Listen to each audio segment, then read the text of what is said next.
பார்த்து கல் பார்த்து பார்த்து போங்க. நிச்சயம் பார்த்து ம் கல்லுக்கு எடுக்க போய். Okay okay.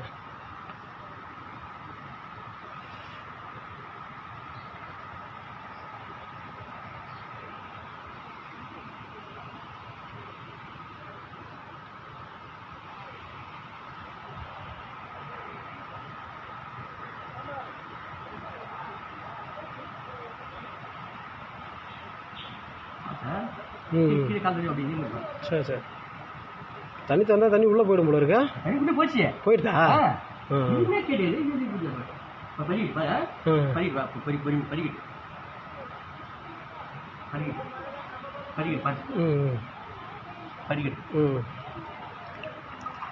எவ்வளோ ரிஸ்க்கான வேலை அதெல்லாம்.